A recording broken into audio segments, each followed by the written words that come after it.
All right, folks, welcome back. I'm resuming tailored parenting tips. This is tip number 23. Believe them when the school accuses them, part 2, an update.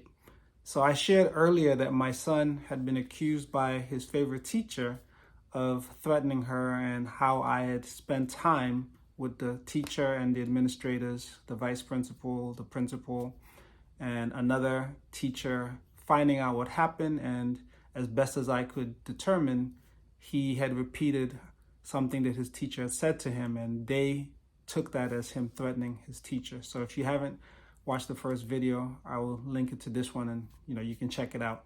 So the update is I filed a formal written complaint, and that went to the principal, who denied my request that the charge of him threatening a teacher be removed from his record, and that any record or writings of the incident also be removed from his record, because I wouldn't want that to follow him around.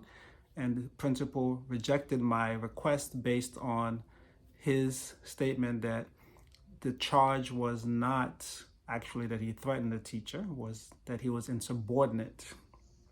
So therefore, the petition or request denied. So I was a bit surprised, a bit taken aback, but I was in this for the long haul, y'all. So I was ready to go to the Supreme Court if I needed to, because I knew my son was telling the truth, and I knew that it was my duty as his father to fight hard for him to make sure that he got the justice he deserved. So I did what I think was the best thing to do at that stage, which was then to file a second written complaint. Now, this second written complaint did not go to the principal. It went to his supervisor, and the supervisor then assigned it to an administrator to look at the charge. The administrator got in touch with me. We went through an interview process, and I again provided the information that I provided to the principal, refuting that my son had threatened the teacher. And further, I made it clear that I had made an offer that I would share the WhatsApp exchanges between my son and I when he very clearly had changed his mind and wanted to go back to do the play, but he wasn't allowed to go back to do the play.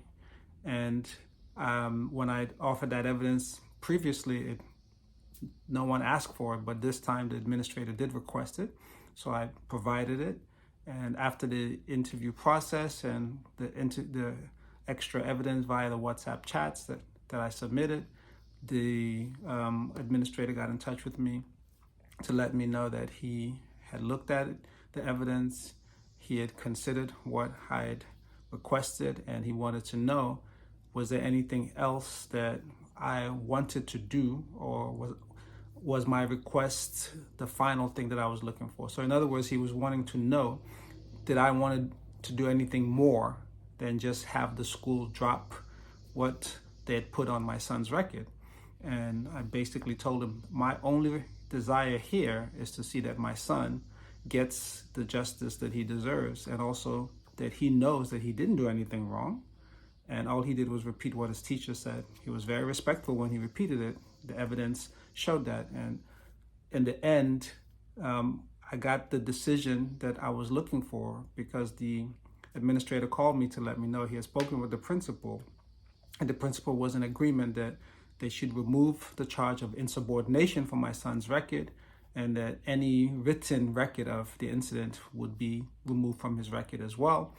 And then the administrator asked me, would I want there to be a restorative meeting? And I said, of course, I definitely will want a restorative meeting, because I want my son to take away a lesson that even when you have disagreements, you could disagree agreeably. And if people have mistakenly done or said something against you, it's okay to give them an opportunity to make amends. So we went to that meeting, and that meeting was between my son, myself, the principal, and his favorite teacher. And it was a beautiful ending to a really unfortunate incident. So there were hugs shared, very kind words were said, and my son, in fact, ended up receiving an award from the teacher in terms of the year-end awards that they grant. And my wife and I were able to watch that ceremony via Zoom. And so it was a really good ending to a sad story. So how about you?